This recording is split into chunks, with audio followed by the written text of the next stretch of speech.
Alright, so we're going to talk about tracking. There's two tracking categories, precise and reactive. In precise track, you want to follow, you want to do more live zone to live zone, so more like this.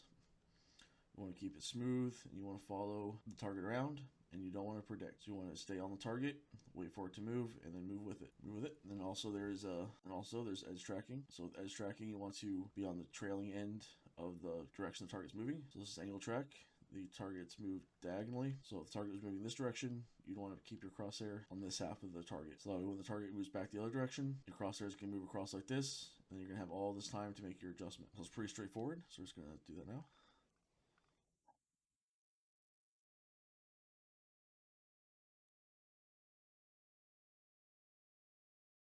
So keep nice fluid movement. Don't want to be too harsh. Just wait for it to move. Stay inside of it. Stay on that trailing edge.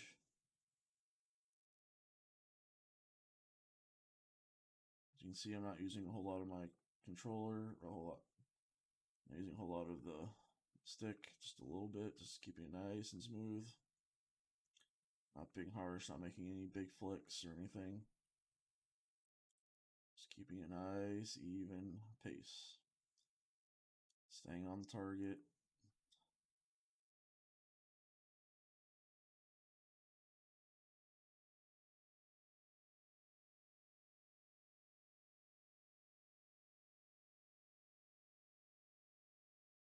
I got 5,000. Again, I'm just using a 0.6 sensitivity, 5% dead zone. Nothing crazy, right? That's all there is to that. Just keep it smooth, keep on the trailing edge, and you're good. Balance track is a precise tracking task. Just like with angle shot, you want to keep nice smooth inputs. You want to follow the trailing edge of the direction of movement, and that's pretty much it. Really not that much different than angle track. Trailing edge, of course, is on the top of the ball, because when that ball jumps back up, you can give yourself just a little bit of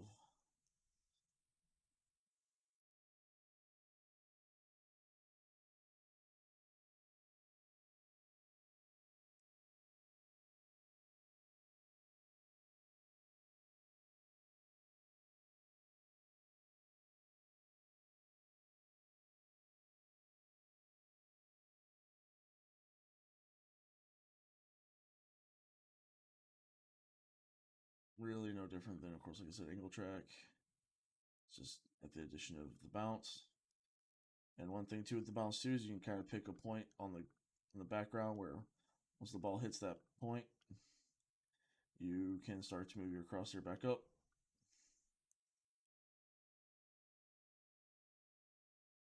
Again, I'm using a 0.6, 5% dead zone. So again, pretty solid score. And we're just still showing that you don't need a high sensitivity.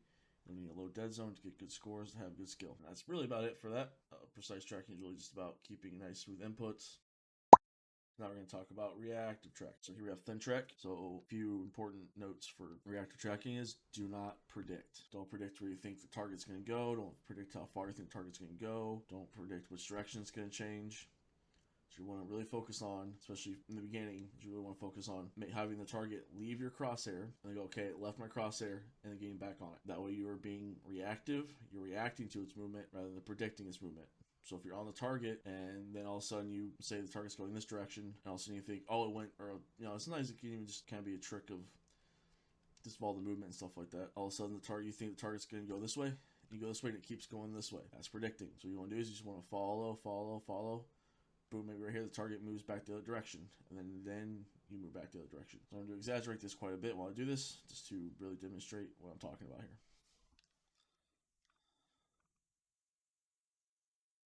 See, target left my crosshair left target, crosshair left target, crosshair left target, crosshair left target. So predicting would be like that right there I just did. It sped up a little bit, but I thought it went the other direction. But because I didn't actually wait to confirm that it moved, I got away from it. I was predicting. See, I did some more prediction right there, right? Because of the speed changes and all that. When the speed changes, you might kind of just automatically think and kind of react to or predict like, oh, it changed speed, it's going to go back the other direction. Well, thin track, it can change speeds but still go the same direction. So that's why it's important to, especially like I said in the beginning, to be like, okay, the crosshair's off the target. Let's readjust.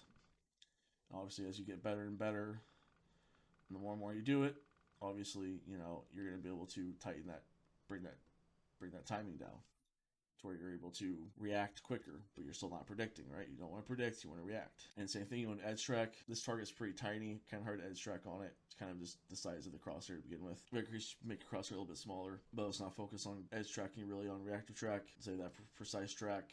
Once you start to feel better on reactive track, then you want to start to go ahead and do the edge tracking, because you don't want to focus on, you just want to focus on being reactive. You want to focus on your control. You don't necessarily want to also have to focus on putting the crosshair in a very specific spot on the target and try and hold your aim steady. On the small targets, when you try to edge track, the tiniest little movements are gonna kind of pull you off. And as you try to keep your crosshair on the leading edge, especially on a small target like this, it can kind of disorient you a little bit, making you think the target moved when it really didn't.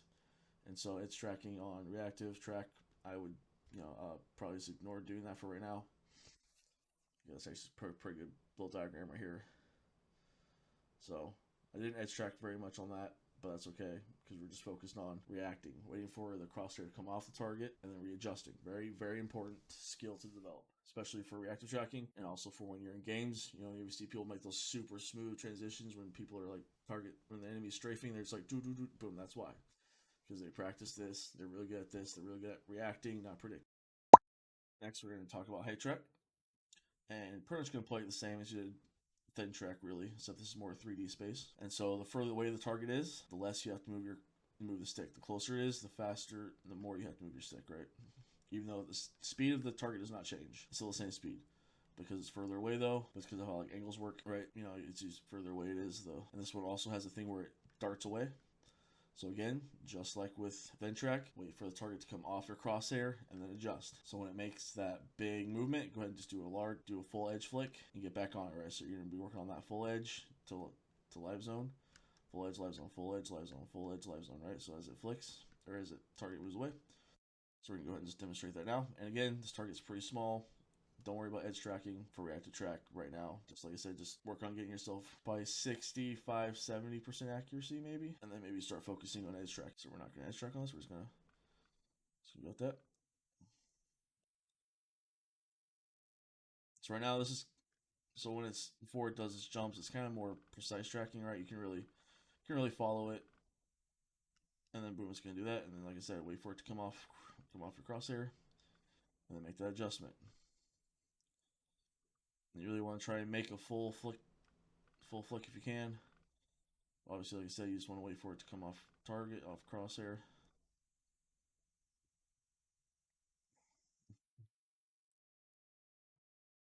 And then, like I said, obviously, as you play more and more, you'll be able to tighten that, bring that timing in a little bit tighter, and then you'll be able to start increasing your score more. And obviously, like I said, once you hit, probably about 70% or so, then you can start thinking about edge tracking on it. But until you get to that point, I would definitely just focus on being reactive and not predict. The whole key to aiming, especially on controllers, is be smooth. The smoother you are, the easier it is to follow what's going on screen. The easier it's going to be to track targets. Being smooth is very important. When you do that harsh flick, just try to get back smooth as you can. So spatial track. So this is called reactive air track. So those other two were pill tracks, right? So they're on the ground. They're only moving X and Y. They're not moving up and down, right? They're just moving side to side, back and forth. This one can move away from you, towards you, up, down, left, right, pretty much any direction at once. You want to do the same thing. It's gonna feel pretty close to how angle track was. You can edge track on this one. I don't really have problems edge tracking, but you can also just having a hard time with that. Obviously, don't edge track. The target is a little bit bigger, so we're just gonna get started here, and you're pretty much just gonna play it just like you did angle track. You're just gonna keep on it, and then because this does make a little bit harsher movements, a little bit faster movements, you want to of course wait for it to come off your crosshair, confirm it's off your crosshair, and then move back onto it. And obviously, again, the further away it is, the less you have to move your stick. The closer it is, the more you have to move your stick. You see right there, I don't move my stick that much. You see as it gets closer, I have to push my stick out a little bit more in order to keep it in the center.